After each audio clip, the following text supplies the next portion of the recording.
CJI D Y Chandrachud के नेतृत्व में सुप्रीम कोर्ट ने हाई कोर्ट में जजों की नियुक्ति वाले कॉलेजियम सिस्टम के खिलाफ दायर याचिका पर सुनवाई करने से इनकार कर दिया। याचिका में कॉलेजियम सिस्टम को खत्म करने की मांग की गई थी। सुप्रीम कोर्ट की बेंच में जस्टिस जेबी पारदीवाला और जस्टिस मनोज मिश्रा भी शामिल थे। याचिका को वकील मैथ्यूज नेदुम्पारा ने दायर की थी। प्रधान न्यायाधीश डीवाई चंद्रचूड़ और न्यायमूर्ति जेबी पारदीवाला एवं न्यायमूर्ति मनोज मिश्रा की पीठ ने वकील मैथ्यूज नेदुम्पारा की इस दलील पर गौर किया कि कॉलेजियम प्रणाली को खत्म करने का अनुरोध करने वाली उनकी रिट याचिका को सुनवाई के लिए सूचीबद्ध किया जाना है। वकील ने कहा, मैंने कई बार इसका उल्लेख किया है, रजिस्ट्री ने इसे खारिज कर दिया है और वह मेरी याचिका को सूचीबद्ध नहीं कर रही है।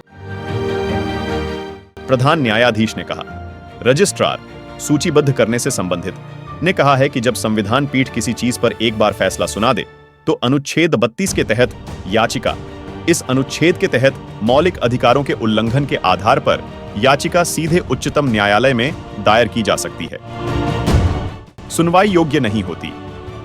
रजिस्ट्रार के आदेश के विरुद्ध अन्य उपाय भी हैं।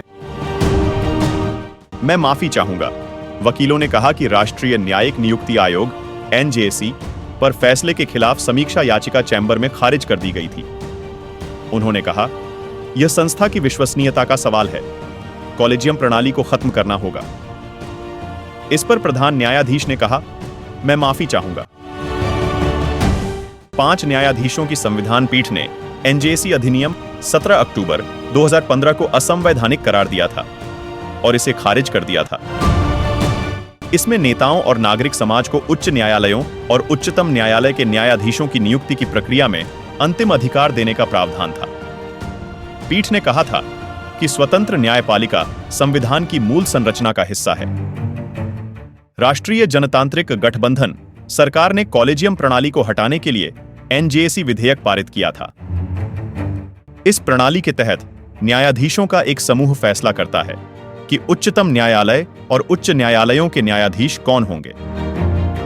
एनजेसी ने इसके लिए 6 सदस्यों वाली एक संस्था बनाने का प्रस्ताव रखा था, जिसमें प्रधान न्यायाधीश, उच्चतम न्यायालय के 2 वरिष्ठतम न्यायाधीश, केंद्रीय विधि एवं न्याय मंत्री और 2 प्रतिष्ठित व्यक्तियों को सदस्य बनाने की बात की गई थी।